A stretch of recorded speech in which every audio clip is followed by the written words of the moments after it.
August ০ আজ এক আশ্চর্য দিন। সকালে প্রহ্লাদ যখন বাজার থেকে ফিরল তখন দেখি ওর হাতে একটা জায়গায় দুটো থলি। জিজ্ঞেস করাতে বলল, দাঁড়ান বাবু, আগে বাজারের থলিটা রেখে আসি। আপনার জন্য একটা জিনিস আছে, দেখে চমক লাগবে। বুটো লাভ থেকে ব্যাটে ফাইন্ডিং পাথন করলে দেবে এবং তার মাত্রা অনুমান করা প্রহ্লাদের কর্ম নয়। থলি থেকে বার করে যে জিনিসটা প্রহ্লাদ আমার হাতে তুলে দিল সেটা একটা জানোয়ার, সাইজে বেড়াল ছানার মতো। চেহারার বর্ণনা আমার মতো বৈজ্ঞানিকের পক্ষে এক কথায় দেওয়া সম্ভব নয়। প্রাণীবিদ্যা বিশারদের মতে পৃথিবীতে আন্দাজ ২ লক্ষ বিভিন্ন শ্রেণীর জানোয়ার আছে। আমি তার বেশ কিছু চোখে দেখেছি, কিছুর ছবি দেখেছি, আর বাকি অধিকাংশের বর্ণনা পরে জেনেছি তাদের জাত ও চেহারা কীরকম। প্রহ্লাদ আমাকে যে জন্তুটা দিল সেরকম জন্তুর বর্ণনা আমি কখনো পড়িনি। মুখ দেখে বানর শ্রেণীর জানোয়ার বলে মনে হয়। চোখ দুটো মুখের অনুপাতে বড়ই বলতে হবে, যদিও লরিস বান্দরের মতো বিশাল নয়। পায়ের প্রান্ত ভাগে থাবার বদলে ৫টা করে আঙুল দেখেও বান্দরের কথাই মনে পড়ে। লেজের একটা আভাস মাত্র আছে। এছাড়া গোঁফ নেই, সারা গায়ে ছোট ছোট লোম, গায়ের রং তামাটে। মোটামুটি চেহারার বর্ণনা হলো এই, মাথাটা যে বড় লাগছে সেটা শৈশব অবস্থা বলে হতে পারে, যদিও শৈশব কথাটা ব্যবহার করলাম আন্দাজে। এমনও হতে পারে যে এটা একটা পরিণত বয়স্ক জানোয়ার এবং এর জাতি ছোট। মোটো কথা এ এক বিচিত্র জীব। প্রহ্লাদ বলল এটা তাকে দিয়েছে জগন্নাথ। জগন্নাথ থাকে উশ্রীর ওপারে ঝলসি গ্রামে। সে নানারকম শিকড় বাকল সংগ্রহ করে গিরিডির বাজারে বেচিতে আসে, সপ্তাহে ২-৩ বার। আমিও জগন্নাথের কাছ থেকে গাছগাছেরা কিনে আমার ওষুধ তৈরির কাজে লাগিয়েছি। জগন্নাথ জন্তুটাকে পায় জঙ্গলে। সে জানে প্রহ্লাদের মনিবের নানারকম উদ্ভট জিনিসের শখ, তাই সে জানোয়ারটা আপার নাম করেই তাকে দিয়েছে। কি খায় জানোয়ার সে বিষয়ে বলেছে কিছু। বলেছে কি বলেছে? বলেছে শাকসবজি, ফলমূল, ডাল ভাত সবই খায়। ইয়াক, তাহলে তো কোনো চিন্তাই নেই। চিন্তা নেই বললাম, কিন্তু এত বড় একটা ঘটনা নিয়ে চিন্তা হবে না সে কি করে হয়? একটা সম্পূর্ণ নতুন জাতের প্রাণী, যার নাম ধাম শোভা চরিত্র কিছুই জানা নেই, যার কোনো উল্লেখ্য কোনো জন্তু জানোয়ারের বইয়েতে কখনোই পাইনি, সেটা এইভাবে আমার হাতে এসে পড়ল, আর তাই নিয়ে চিন্তা হবে না? কেমন তোর জানোয়ার এটা? শান্তে নামিছে কে? কোথায় রাখবো একে? খাঁচায়, বাক্সে, বন্দি অবস্থায় না ছাড়া অবস্থায়? একে দেখে আমার বেড়াল নিউটনের প্রতিক্রিয়া কি হবে? অন্য লোকে এমন জানোয়ার দেখলে কি বলবে? একে নিয়ে কি করা হবে সেটা ভাবার আগে আমি জন্তুটাকে বেশ কিছুক্ষণ ধরে পর্যবেক্ষণ করলাম। আমার কোল থেকে তুলে নিয়ে টেবিলের উপর রাখলাম ওটাকে। সে দিব্যি চুপচাপ বসে রইল, তার দৃষ্টি সটান আমার দিকে। ভারী অদ্ভুত এ চাহানি, এর আগে কোনো জানোয়ারের মধ্যে দেখেছি বলে মনে পড়ে না। এ চাহানিতে ভয় বা সংশয়ের কোনো চিহ্ন নেই, হিংস্র বা বুনোভাবের লেশমাত্র নেই। এই চাহানি যেন বুঝিয়ে দিচ্ছে যে আমার উপর তার গভীর বিশ্বাস, আমি যে তার কোনো অনিষ্ট করব না সেটা সে জানে। এছাড়াও চাহানিতে যেটা আছে সেটাকে বুদ্ধি ছাড়া আর কিছু বলা যায় না। সত্যি করেই জন্তুটা বুদ্ধিমান কিনা তার পরিচয় না পেলেও তার চোখের মণির দীপ্তিতে স্পষ্ট বোঝা যায় যে তার মস্তিষ্ক সজাগ। সেই কারণেই সন্দেহ হচ্ছে যে এই জন্তু হয়তো শাবক নয়। অবশ্যই এর বয়সের হদিস হয়তো কোনোদিনও পাওয়া যাবে না। যদি দেখি এর আয়তন দিনে দিনে বাড়ছে, তাহলে অবশ্যই বুঝতে হবে এর বয়স বেশি হতে পারে না। আজ সকাল 7টায় এসেছে জন্তুটা আমার কাছে, এখন রাত 11:15। ইতিমধ্যে পশু সংক্রান্ত যত বই, এনসাইক্লোপিডিয়া ইত্যাদি আছে আমার কাছে, সবগুলো ঘেঁটে দেখেছি। কোনো জন্তুর বর্ণনার সঙ্গে এর সম্পূর্ণ মিল নেই। সকালেই নিউটনের সঙ্গে জন্তুটার মোলাকাত হয়ে গেছে। আমার কফি খাবার সময় নিউটন আমার কাছে এসে বিস্কুট খায়। আজও এল। জন্তুটা তখনও টেবিলের উপরেই রাখা ছিল। নিউটন সেটাকে দেখেই দরজার মুখে থমকে দাঁড়াল। আমি দেখলাম তার লোম খাড়া হচ্ছে। জন্তুটার মধ্যে কিন্তু কোনো চাঞ্চল্য লক্ষ্য করলাম না। সে কেবল আমার দিক থেকে বিড়ালের দিকে দৃষ্টি ফিরিয়েছে। অবশ্যই এই দৃষ্টির মধ্যে একটা পার্থক্য আছে। খুব অল্পক্ষণের জন্য হলেও তার মধ্যে একটা সতর্কতার আভাস ফুটে উঠেছে। প্রায় সঙ্গে সঙ্গেই নিউটনের পিঠের লোমগুলো আবার বসে গেল। সে জানোয়ারের দিক থেকে দৃষ্টি ফিরিয়ে নিয়ে একটা ছোট্ট লাফে আমার কোলে উঠে বিস্কুট খেতে লাগল। জন্তুটাকে মেপে রেখেছি। নাকের ডগা থেকে লেজের ডগা অবধি 9.5 ইঞ্চি। এটার ছবিও তুলে রেখেছি বিভিন্ন দৃষ্টিকোণ থেকে। রঙিন ছবি, কাজেই পরে রং পরিবর্তন হলে বুঝতে পারব। খাওয়ার ব্যাপারে আজ আমি যা খেয়েছি তাই খেয়েছে, এবং সেটা বেশ তৃপ্তি সহকারে। আজ বিকেলে একবার আমি ওটাকে সঙ্গে নিয়ে বাগানে বেড়াতে বেরিয়েছিলাম। একবার মনে হয়েছিল গলায় একটা বকদস পরিয়ে নিই, কিন্তু শেষ পর্যন্ত হাতে করে তুলে নিয়ে গিয়ে ঘাসের উপর ছেড়ে দিলাম। সে আমার পাশাপাশি হোটেল, মনে হয় সে এর মধ্যেই বেশ পোষ মেনে গেছে। জন্তু জানোয়ারের সঙ্গে বন্ধুত্ব স্থাপন করতে আমার বেশি সময় লাগে না, এটা আমি দেখেছি। এর বেলাও সেনা বিশেষভাবে লক্ষ্য করলাম। এখন আমি শোবার ঘরে বসে ডায়েরি লিখছি। জন্তুটার জন্য একটা প্যাকিং কেসের মধ্যে বিছানা করে দিয়েছি। মিনিট 5 হলো নিজে থেকে সে বাক্সের মধ্যে ঢুকেছে। অকস্মাৎ আমার জীবনে এই নতুন সঙ্গীর আবির্ভাবে আমার মন আজ সত্যিই প্রসন্ন। আগস্ট 23, আজ আমার কতকগুলো জরুরি চিঠি এসেছে। সে বিষয় বলার আগে জানিয়ে রাখছি যে এই 16 দিনে আমার জন্তু আয়তনে নিউটনকে ছাড়িয়ে গেছে। সে এখন লম্বায় 16 ইঞ্চি। তার স্বভাব চরিত্রেরও কতকগুলো আশ্চর্য দিক প্রকাশ পেয়েছে। সে বিষয় পরে বলছি। জন্তুটিকে পাওয়ার 2 দিন পরেই তার ছবি সমেত পৃথিবীর 3 জন প্রাণীবুদ্ধি বিশারদকে চিঠি লিখে পাঠিয়েছিলাম। কিভাবে এটাকে পাওয়া গেল এবং এর স্বভাবের গিটুকু জানি সেটা লিখে পাঠিয়েছিলাম।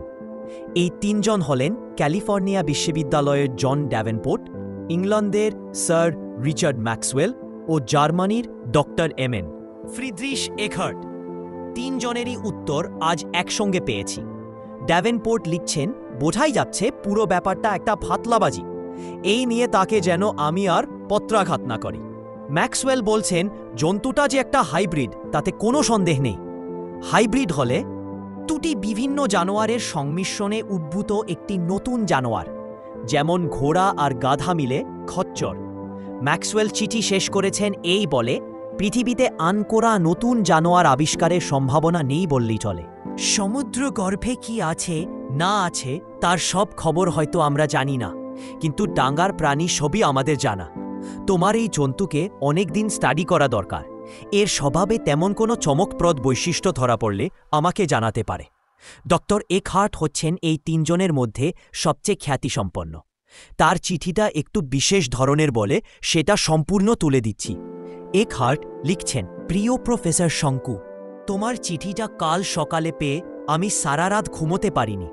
তুমি ছাড়া অন্য কেউ লিখলে আমি সমস্ত ব্যাপারটা প্রতারণা বলে উড়িয়ে দিতাম, কিন্তু তোমার ক্ষেত্রে এ প্রশ্নই ওঠে না। কি আশ্চর্য এক জানোয়ার যে তোমার হাতে এসে পড়েছে সেটা আমি 55 বছর পশু সম্বন্ধে চর্চা করে বুঝতে পারছি। তোমার তোলা ছবি এই জানোয়ারের অনন্য সাধারণ পরিমাণ করে। আমি বৃদ্ধ হয়েছি, তাই তোমার দেশে গিয়ে জানোয়ারটা দেখে আসা সম্ভব হচ্ছে না, কিন্তু একটি বিকল্প ব্যবস্থায় তোমার আপত্তি হবে কিনা পত্রিপাক লিখে জানাও। তুমি যদি এখানে আসি তবে তার খরচ বহন করতে আমি রাজি আছি। আমার অতিথি হয়েই থাকবে তুমি। তোমার জানোয়ারের জন্য যথোপযুক্ত ব্যবস্থা আমি করব। আমি আপাতত অসুস্থ। ডাক্তার আমাকে 2 মাস বিশ্রাম নিতে বলেছে। যদি নভেম্বর মাসে আসতে পার তাহলে খুব ভালো হয়। আমি তোমার সঙ্গে যথাসময়ে লোকজা করে বুনতু। তোমার পক্ষে আসা সম্ভব হচ্ছে। আমার আন্তরিক শুভেচ্ছা গ্রহণ করো। ইতি ফ্রিডরিশ এখার্ট। আমি একে জানিয়ে দেব যে আমার যাবার ইচ্ছে আছে, অবশ্যই যদি আমার জন্তু বহাল তবিয়তে থাকে। এবার জন্তুটার বিষয় বলি। কদিন থেকেই লক্ষ্য করছি জন্তুটা আর আমার সামনে চুপচাপ বসে থাকে না। আমার সঙ্গে সে পরিত্যাগ করে না ঠিকই, কিন্তু তার মধ্যে যেন একটা স্বাধীন মনোভাব এসেছে। আমি যখন পড়ি বা লিখি তখন সে সারা ঘরাময় নিঃশব্দে ঘোরাফেরা করে। মনে হয় ঘরের জিনিসপত্র সম্বন্ধে তার বিশেষ কৌতূহল। আলমারির বই, ফুলদানির ফুল, টেবিলের উপর কাগজ কলম, দয়ার টেলিফোন, সব কিছু সম্পর্কে তার অনুসন্ধিৎসা। এতদিন সে ঘুরে ঘুরে বেরিয়ে দেখেই সন্তুষ্ট ছিল।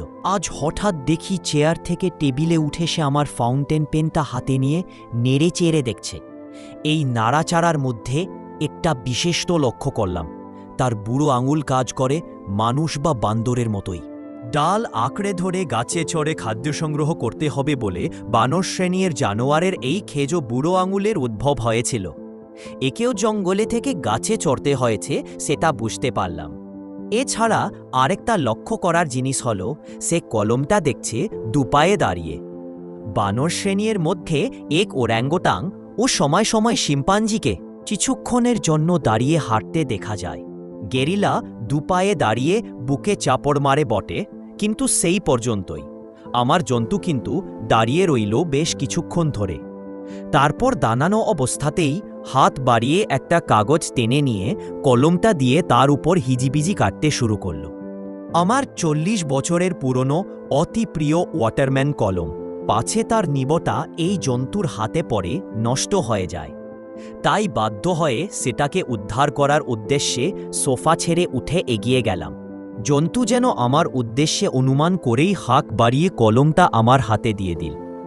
এই ঘটনা থেকে 3টে নতুন কথা জানতে পারলাম জন্তুটা সম্পর্কে।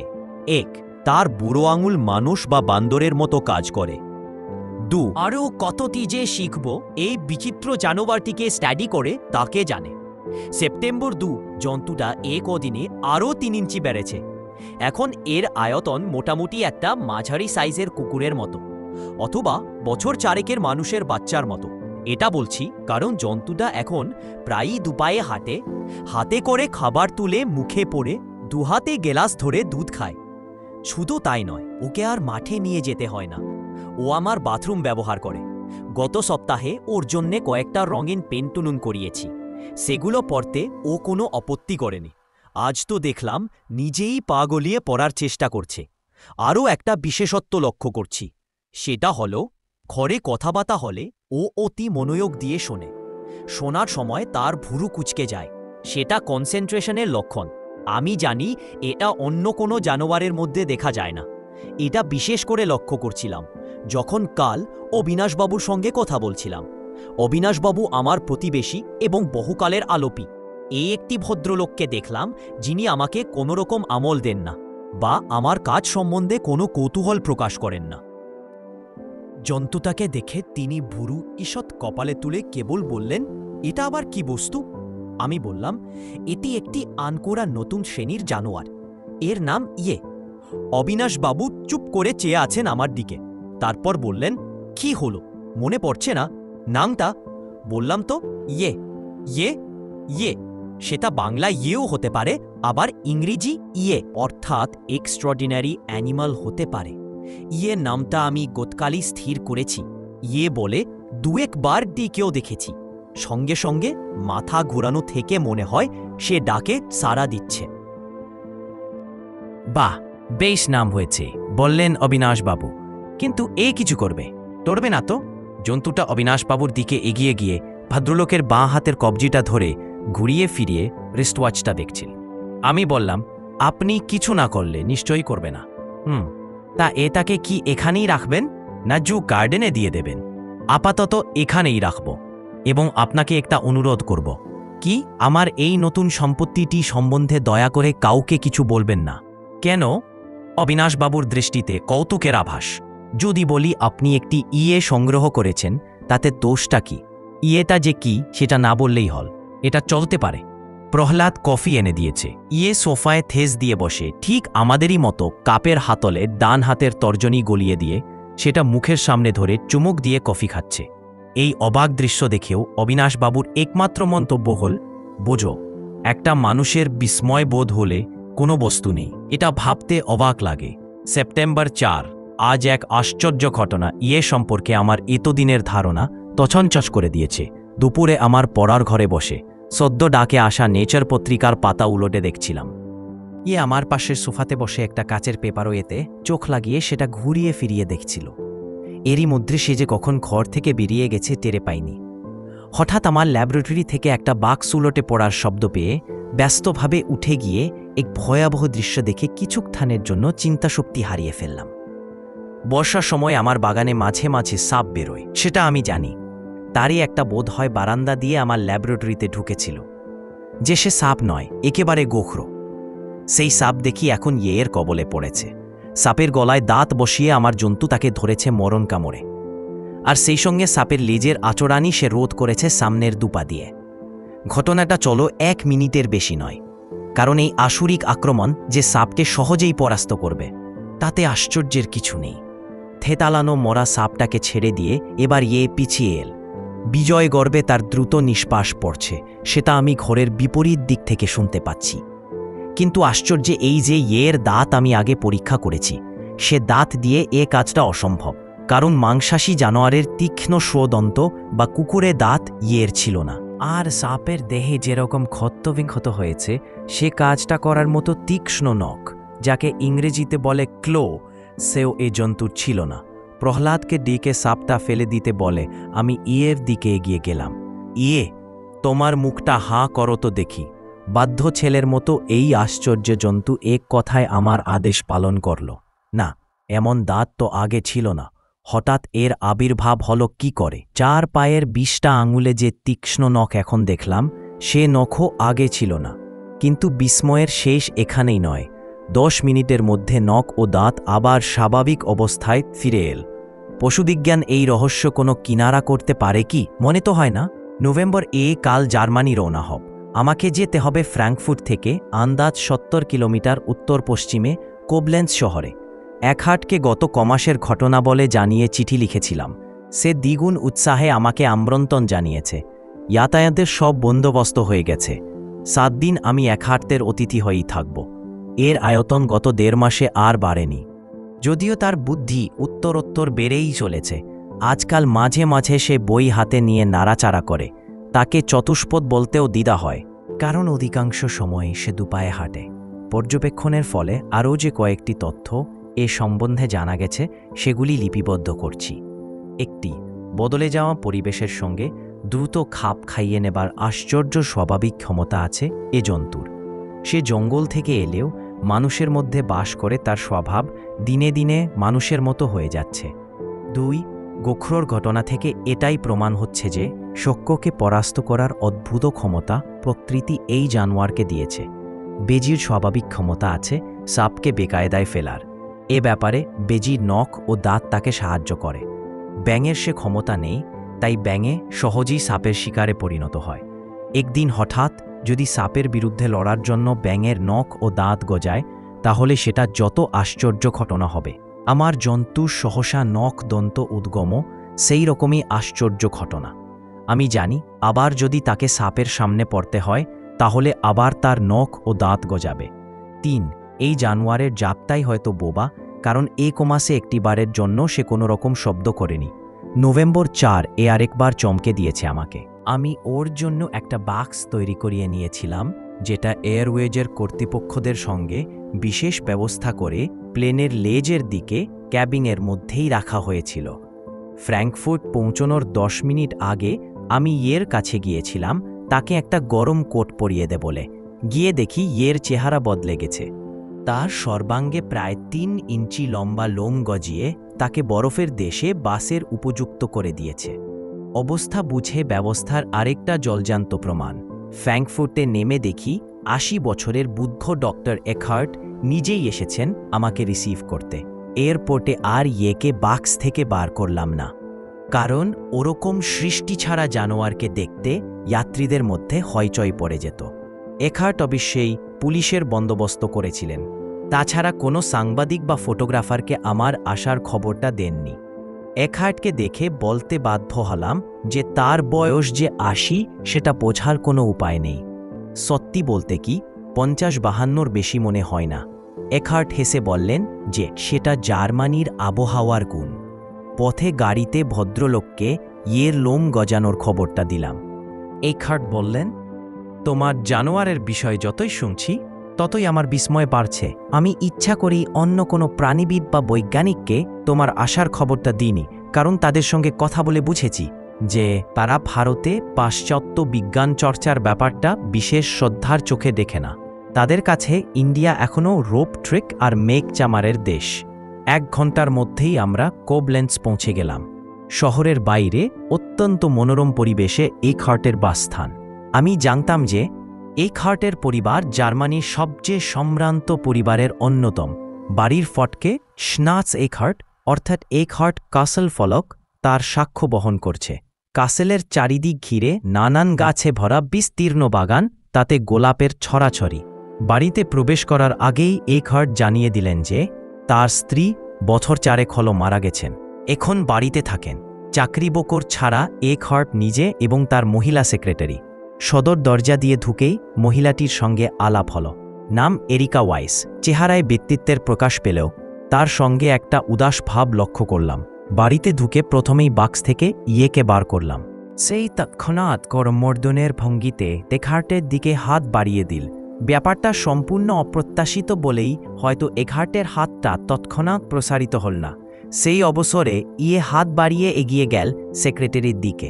শ্রীমতী ওয়াইসের চোখে বিস্ময় ও পুলকের দৃষ্টি আমি ভুলব না। জানোয়ারের প্রতি প্রকৃত মমত্ববোধ না থাকলে এ জিনিস হয় না। একহার্ট বললেন, আমার কুকুর দুটোকে আপাতত বন্দি করে রেখেছি, কারণ তোমার এই জানোয়ারকে দেখে তাদের কি প্রতিক্রিয়া হবে বলা মুশকিল। আমি বললাম, আমার বিশ্বাস তোমার কুকুর যদি সভ্যভব্য হয় তাহলে কোনো দুর্ঘটনা ঘটবে না, কারণ আমার বিড়াল আমার জন্তুকে খুব সহজভাবে গ্রহণ করেছে। হাঁটতে হাঁটতে বৈঠকখানায় গিয়ে ঠুকতেই একটা দৃশ্য দেখে কেমন যেন থমকে গেলাম। এ কি প্রাণীতত্ত্ববিদের বাড়ি না প্রাণী হত্যাকারীর? ঘরের চারিদিকে এত জন্তু জানোয়ারে স্টাফ করা, মাথা আর দেহে শোভা পাচ্ছে কেন?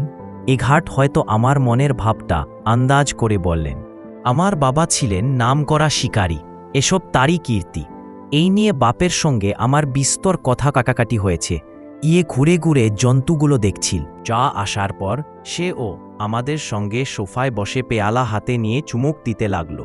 একহার্টের দৃষ্টি বারবার তার দিকে চলে যাচ্ছে, সেটা আমি লক্ষ্য করছিলাম। ইয়ে যে ভারতীয় ভেলকি বা ধাপলাবাজি নয়, সেটা আশা করি ও বুঝেছে। কিন্তু 80 বছর বয়সে সে এমন স্বাস্থ্য কি করে রেখেছে, সেটা এখনও আমার কাছে দুর্বোধ্য। আলাপ আরেকটু জমলে পর এর রহস্যতা কি সেটা জিজ্ঞেস করতে হবে। চাপান শেষ হলে পর একহার্ট সোফা থেকে উঠে পড়ে বললেন, আজকের দিনটা তুমি বিশ্রাম করো, তোমাদের ঘর দেখিয়ে দেবে এরিকা। কাল সকালে ব্রেকফাস্টের সময় আমার একটি পশুপ্রেমিক বন্ধুর সঙ্গে তোমার আলাপ হবে। আমার বিশ্বাস তাকে তোমার পছন্দ হবে। আমার দুটো সুটকেস একহার্ট বৃত্তে আগেই আমার ঘরে নিয়ে গিয়েছিল। এবার কার্পেটে মোড়া বাহারের সিঁড়ি দিয়ে এরিকার সঙ্গে আমি গেলাম দোতলায়। থাকার ব্যবস্থা উত্তম। দুটি পাশাপাশি ঘর, একটিতে আমি, একটিতে ইয়ে। জানোয়ার কি খাবে জিজ্ঞেস করাতে এরিকাকে বললাম, আমরা যা খাই তাই খাবে, ওকে নিয়ে কোনো চিন্তা নেই। এরিকা শুনে একটা নিশ্চিন্ত ভাব করার পর মুহূর্তেই তার চাহানির উপর যেন একটা সংশয়ের পর্দা নেমে এলে। তিনি জেনে কিছু বলতে চান, কিন্তু ইতস্তত করছেন। আর কিছু বলার আছে কি? আমি আশ্বাসের সুরে প্রশ্ন করলাম। মানে ভাবছিলাম, তোমার কাছে কোনো অস্ত্র আছে কি? কেন, এখানে কি চোরা ডাকাতের উপদ্রব হয় নাকি? না তা নয়, কিন্তু ভাবছিলাম তোমার জন্তুর তো একটা প্রোটেকশন দরকার। এমন আশ্চর্য প্রাণী। ভয় নেই, আমার পিস্তল আছে। পিস্তল? পিস্তল শুনে এরিক ভরসা পেলেন না। বোধহয় বন্দুক কি স্ট্যানগান বললে আরও আশ্বস্ত হতেন। আমি আমার অ্যানাইলিন পিস্তলের মহিমা আর এর কাছে প্রকাশ করলাম না, শুধু বললাম, ভয় নেই, পিস্তলেই যথেষ্ট। ভদ্রমহিলা চাপাকণ্ঠে বিদায় জানিয়ে চলে গেলেন। মনে একটা সামান্য খটকার অনুপ্রবেশ রোধ করতে পারলাম না, যদিও জানি যে আমার পিস্তলের মতো ব্রহ্মাস্ত্র আর দ্বিতীয় নেই। ইয়ে ইতিমধ্যে নিজে থেকেই তার ঘরে চলে গেছে। গিয়ে দেখি সে জানালা দিয়ে বাইরের দৃশ্য দেখছে। আশা করি তার মনে কোনো উদ্বেগ নেই। এই অবলা জীবের মন বোঝা সব সময় আমার পক্ষে সম্ভব হয় না। তার যদি কোনো অনিষ্ট হয় তাহলে আমার অবস্থা হবে শোচনীয়। এই কমাসে তার উপর গভীর মায়া পড়ে গেছে। নভেম্বর শো, আজ কতকগুলো গুরুত্বপূর্ণ ঘটনা আমাকে রীতিমতো ভাবিয়ে তুলেছে। তার সঙ্গে কিছু চমক লাগাবার মতো ঘটনাও ঘটেছে, এবং সেটা বলা বাহুল্য ইয়েকে কেন্দ্র করে। কাসপার ম্যাক্সিমিলিয়ান হেলব্রুনার এই গালভরা নামের অধিকারী হলেন একহার্টের বন্ধু। আমি কাসপার বলেই উল্লেখ করব, কারণ একহার্টও তাকে ওই নামে ডাকেন। একহারা ঠাঙ্গা চেহারা, মাংসের অভাবে চোয়াল ও চিবুকের হাড় বেরিয়ে মুখে একটা পাথুরে ভাব এনেছে।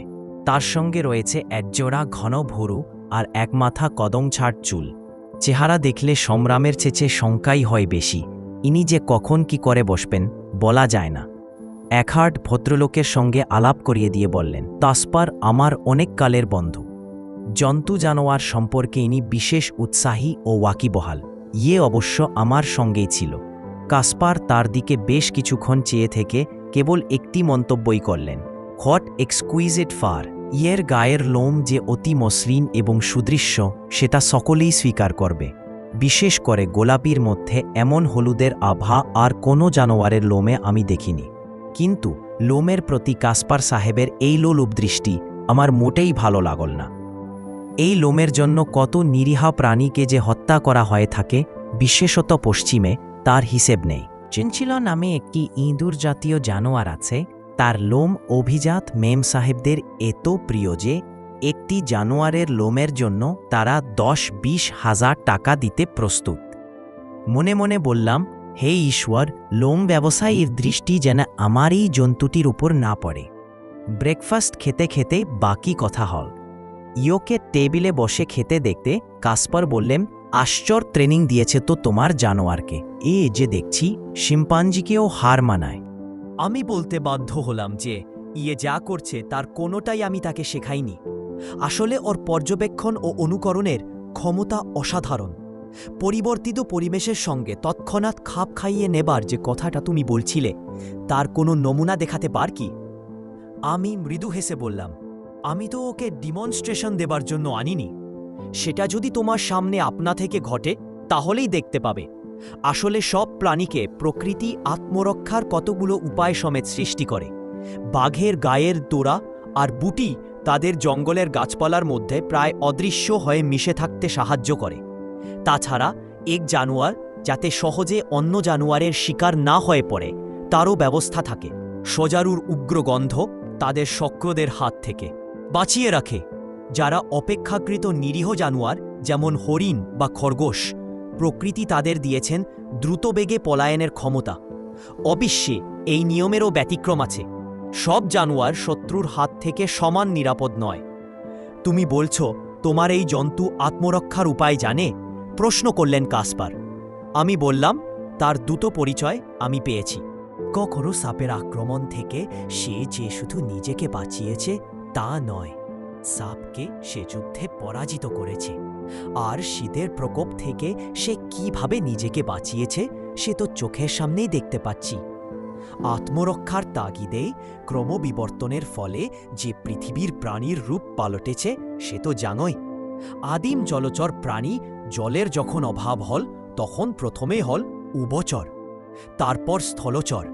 সরীসৃপের দানা গজিয়েই হল প্রথম উড়ন্ত জানোয়ার, সেও তো পরিবেশ বদলের জন্য। এসব পরিবর্তন হতে কোটি কোটি বছর লেগেছিল। পরিবর্তিত অবস্থার সঙ্গে খাপ খাওয়ানোটা তো চোখের নিমেষে হয় না। কিন্তু তোমার জানোয়ারের ক্ষেত্রে সেটাই হয়েছে, বললেন কাসপার। তাই তো দেখলাম চোখের সামনে। কথাটা কাসপার বিশ্বাস করলেন বলে মনে হল না। আমি ভেবেছিলাম একহার্ট আমাকে সাপোর্ট করবেন, কিন্তু তাকেও ভ্রকুঞ্চিত দেখে কিঞ্চিত বিস্মিত হলাম। প্রাতরাশের পর একহার্ট প্রস্তাব করলেন তার বিস্তীর্ণ বাগানটা একটু ঘুরে দেখে আসার জন্য। তুষারপাতের ফলে সেই বাগানে এখন বরফের গালিচা বিছানো রয়েছে। সেটা সকালে উঠে জানালা দিয়ে দেখেছি। আমি প্রস্তাবে আপত্তি করলাম না। বাগানটা যে কোটাকানি জায়গা জুড়ে তা আমার ধারণা ছিল না। অবশ্যই সব নাকি বাগান বলে ভুল হবে। ফুলগাছের পাট কিছু দূর গিয়েই শেষ হয়ে গেছে, তারপর সবই বড় বড় গাছ, তার মধ্যে অধিকাংশই পাইন জাতীয়। এটাকে বন বলেই ঠিক বলা হবে। আমি একহার্টকে প্রাণীতত্ত্ব বিষয়ে একটা প্রশ্ন করতে যাচ্ছিলাম, এমন সময় জানোয়ারের কণ্ঠস্বর শুনে সেটা আর করা হল না। হাউন্ডের ডাক, অ্যালসেশিয়ান। হানসেল আর গ্রেটেলও দেখছি বেড়াতে বেরিয়েছে। বললেন একহার্ট। আমি প্রথমে ইয়ের হাত ধরে হাঁটছিলাম, তারপর নিজেই হাতটা ছেড়ে দিয়েছিলাম। এখন তার দিকে আড়া চোখে চেয়ে দেখি তার ভুরু কুঁচকে গেছে। এবার প্রায় 100 গজ দূরে কুকুর দুটোকে দেখতে পেলাম। দুটোর গলাতে বকলস, চামড়ার দড়ি একহার্টের চাকরের হাতে ধরা। কুকুর আর আমরা পরস্পরের দিকে এগিয়ে চলেছি। দূরত্ব যখন আন্দাজ 30 গজ। তখন অ্যালসেশিয়ান দুটো থেমে গেল, তাদের দৃষ্টি শটান ইয়ের দিকে। আমরা 4 জনেও থেমে গেছি। আমি এর দিকে এগিয়ে গিয়ে তার হাতটা ধরে নিলাম। কাসপারও একহার্ট বুঝতেই পারছি ঘটনা কোন দিকে যায়, তাই দেখার জন্য অপেক্ষা করছেন।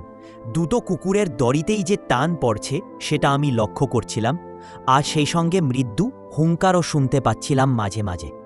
হঠাৎ প্রচণ্ড হ্যাচকা টানে একহার্ট বৃত্তকে বরফের উপর ফেলে দিয়ে হানসেল আর গ্রেটেল ছুটে এল আমাদের দিকে।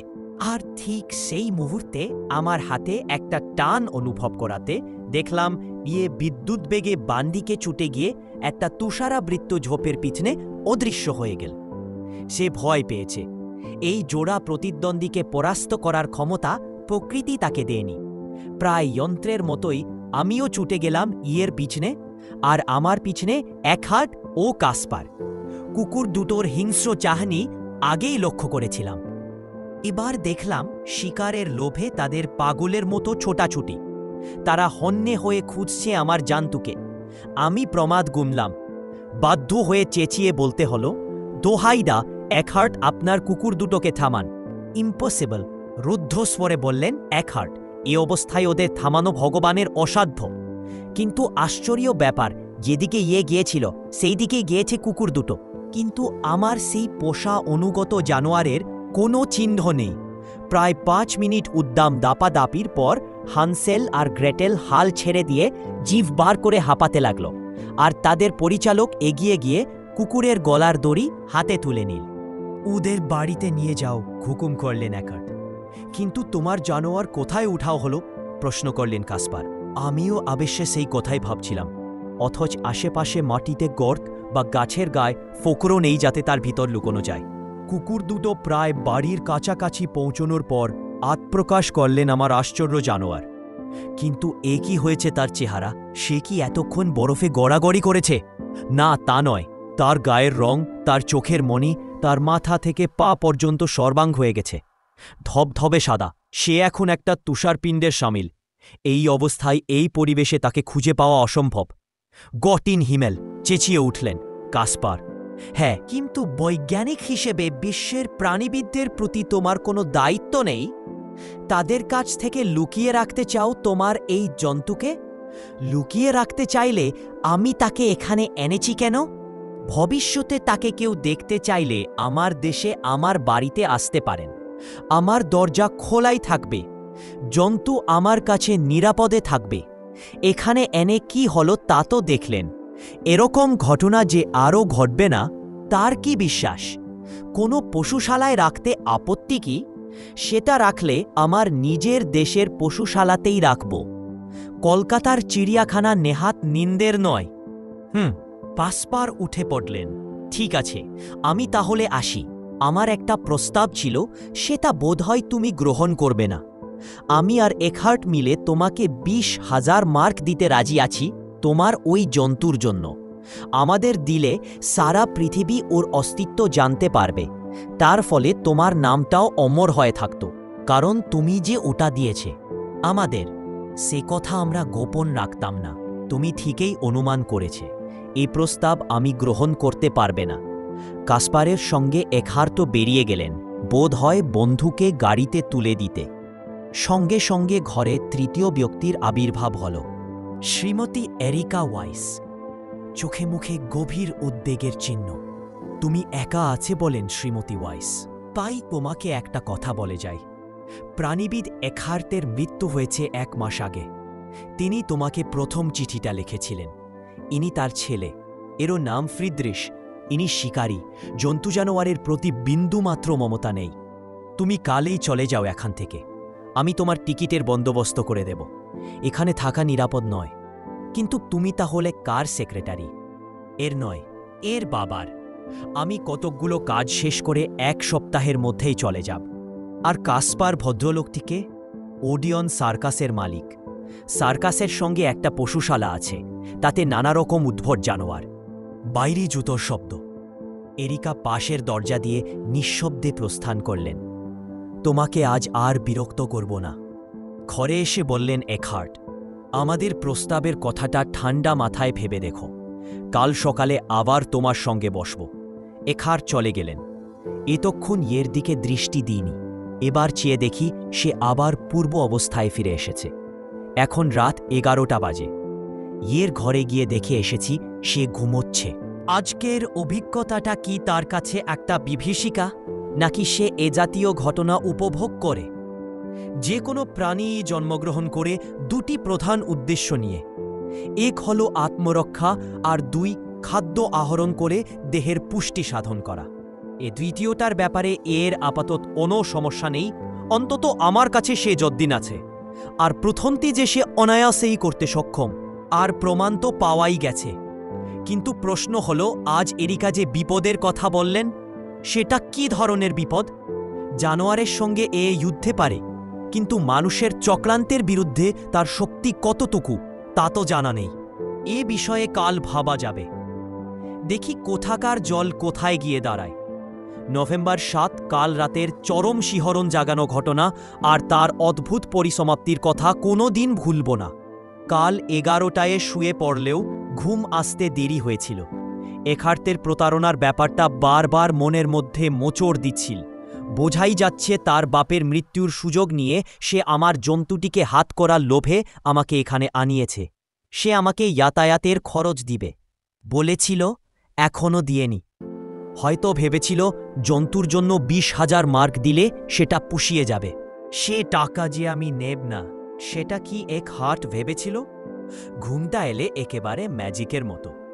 বাইরে সিঁড়ির নিচে গ্র্যান্ডফাদার ক্লকে 12টা বাজাতে আরম্ভ করল, সেটা শুনেছি, কিন্তু শেষ হওয়াটা আর শুনিনি। অর্থাৎ তার মধ্যেই ঘুমিয়ে পড়েছি। ঘুমটা ভাঙল মাঝরাতে। প্রথমে মনে হলো ভূমিকম্প হচ্ছে, তারপর বুঝলাম আমার শরীরেটাকে নিয়ে নাড়াচাড়া করে হচ্ছে। আর তারপরেই দেখলাম আমি বন্দী, অনড়। আমাকে দড়ি দিয়ে বেঁধে ফেলা হয়েছে। আমার অ্যানাইহিলিন পিস্তল বালিশের তলায়, সেটারও নাগাল পাবার জো নেই। ঘরের দেয়াল ঘড়িতে চোখ পোড়াটে দেখলাম 3:30। বাইরে পূর্ণিমার আলো, তাই হঠাৎ মনে হয়েছিল বুঝি ভোর হয়ে গেছে। ঘরে অন্তত 4-5 জন লোক, সেটা দেখতে পাচ্ছি। একজনের হাতে টর্চ, সেটা আমার দিকে ঘোরানো রয়েছে। পাশের ঘরেও পায়ের আওয়াজ পাচ্ছি। কি তা হলো? প্রফেসর শঙ্কু, তোমার আশ্চর্য যন্ত্রণা মুহূর্তের মধ্যে পরিবেশের সঙ্গে খাপ খাইয়ে নিতে পারে? আত্মরক্ষার অদ্ভুত সব উপায় নাকি চোখের পলকে উদ্ভব করতে পারে? এবারে বোঝা যাবে তার ক্ষমতার দৌড়। এখাটের গলা, দরজার মুখটাতে দাঁড়িয়ে আছে সে। শাইনার, শুল টাচ ওকে। ওই পাশের ঘরের দরজার সামনে দাঁড়া করাও। 2 জন লোক আমাকে এক হ্যাচকায় বিছানা থেকে তুলে নিয়ে টেনে হিচড়ে এর ঘরের দরজার সামনে নিয়ে গেল। এই ঘরেও ফিকে চাঁদের আলো। অন্তত পক্ষে 6 জন লোক এখানেও টর্চের আলো ঘোরাফেরা করছে। 3 জন লোকের হাতে দড়ি, থলি, জাল অর্থাৎ জানোয়ার ধরার যাবতীয় সরঞ্জাম। অন্য 2 জন লোকের হাতে ধাতব বস্তুর ঝালকানি দেখে বুঝলাম আগ্নেয়াস্ত্রেরও অভাব নেই। কিন্তু বিছানা যে খালি সে তো দেখতেই পাচ্ছি। 2 লোক উপর হয়ে খাটের তলায় টর্চ ফেলল, আর সেই মুহূর্তে ঘটল এক তুলাকালাম কাণ্ড। একটা তীব্র ঝাঁঝালো গন্ধ দমকা হাওয়ার মতো আমার নাকে প্রবেশ করে, আমার চোখ থেকে জল বার করে দিল। ল্যাবরেটরিতে নানান কেমিক্যাল নিয়ে এক্সপেরিমেন্ট করার ফলে কোনো গন্ধেই আমাকে কাবু করতে পারে না। কিন্তু এই বিভৎস গন্ধের যে একটা বিশেষ ক্ষমতা আছে মানুষকে ঘায়েল করার, সেটা বুঝতে পারছিলাম। যারা এসেছিল তারা কেউ এ গন্ধ সহ্য করতে না পেরে নাকে রুমাল দিয়ে প্রায় ছটফট করতে করতে ঘর থেকে বেরিয়ে গেল। এক হার্টও অবশ্য এই দলে পড়েনি। এরপরেই শুনতে পেলাম এক হার্টের চিৎকার। তিনি বাইরের কোনো একটা জানলা দিয়ে মুখ পার করে বাগানে জমায়েত দলকে উদ্দেশ্য করে বলছেন, তোমরা অস্ত্র নিয়ে প্রস্তুত থেকে জন্তুটা জানালা দিয়ে পালাতে পারে। আমার দৃষ্টি এর ঘর থেকে এক চুল নড়েনি। এবার খাটের তলা থেকে আমার প্রিয় আশ্চর্য জন্তু বার হয়ে হল। তারপরে এক লাফে বাগানের জানালার সামনে পৌঁছে আরেক লাফে জানালার বাইরে ঝাঁপিয়ে পড়ল। সে কি ওই অস্ত্রধারীদের শিকার হতে চলেছে? না, তো নয়। কারণ এই সংকট মুহূর্তে পালাবার একমাত্র উপায় এই জন্তু উদ্ভব করেছে। ক্রমবিবর্তনের অমোঘ নিয়ম লঙ্ঘন করে চোখের নিমেষে এই স্থলচর চতুষ্পদের ডানা গজিয়েছে। অপরে দিয়ে বেরিয়ে সে নিচের দিকে না গিয়ে বিস্তৃত ডানার সাহায্যে তীর বেগে উঠল উপর দিকে। আমি দৌড়ে গিয়ে জানোলা দিয়ে মুখ বাড়িয়ে দেখলাম জ্যোৎস্না ধৌত স্নান আকাশে তার দ্রুত সঞ্চালমান পক্ষ বিশিষ্ট বিন্দুতে পরিণত হচ্ছে। বাগান থেকে পরপর দুটো গুলির শব্দ পাওয়া গেল, কিন্তু এই অবস্থায় বন্দুকের নিশানা ঠিক রাখা কোনো মানুষের পক্ষেই সম্ভব নয়। নভেম্বর 17, শ্রীমতী এরিকার দৌলতে যুগপৎ আমার মুক্তি ও বন্ধু সমেত এখাটকে পুলিশের হাতে সমর্পণ, এই দুটোই সম্ভব হয়েছিল। গিরিডি ফেরার 7 দিন পরে খবরের কাগজে পড়লাম, নিকারাগুয়ার গভীর অরণ্যে এক পশু সংগ্রহকারী দল একটি আশ্চর্য নতুন জানোয়ারের সাক্ষাৎ পেয়েছে। এই জানোয়ার নাকি দূর থেকে দাঁড়িয়ে দলের লোকেদের দিকে বারবার স্যালুটের ভঙ্গিতে ডান হাতটা তুলে কপালে ঠেকাচ্ছিল। কিন্তু তাকে যখন জাল দিয়ে ধরতে যাওয়া হয়, তখন সে চোখের নিমেষে একটা 100 ফুট উঁচু গাছের মাথায় চড়ে ডালপালার মধ্যে অদৃশ্য হয়ে যায়। পশু সংগ্রহকারী দল নাকি এই জানোয়ারের লোভে তাদের অভিযানের মেয়াদ বাড়িয়ে দিয়েছে। জানোয়ারের বর্ণনা থেকে তাকে আমারই বলে চিনতে কোনো অসুবিধা হয় না। এতদিন মানুষের মধ্যে থেকে সে মানুষের স্বভাব আয়ত্ত করেছিল। এখন আবার জঙ্গলের পরিবেশের সঙ্গে নিজেকে খাপ খাইয়ে নিয়েছে। কিছুদিন খোঁজার পরই অভিযাত্রী দল হাল ছাড়তে বাধ্য হবে, তাতে কোনো সন্দেহ নেই। কিন্তু কি তাহলে আর ফিরে আসবে না আমার কাছে? না এলেই ভালো। যতদিন তার আয়ু, ততদিন তার আশ্চর্য ক্ষমতা নিয়ে সে বেঁচে থাকুক। আমার বৈজ্ঞানিক মনের একটা অংশ আক্ষেপ করছে যে তাকে ভালো করে স্টাডি করা গেল না, তার বিষয়ে অনেক কিছুই জানা গেল না। সে সঙ্গে আরেকটা অংশ বলছে যে মানুষের সব জেনে ফেলার লোভের একটা সীমা থাকা উচিত। এমন কিছু থাকুক যা মানুষের মনে প্রশ্নের উদ্রেক করতে পারে, বিস্ময়ে জাগিয়ে তুলতে পারে।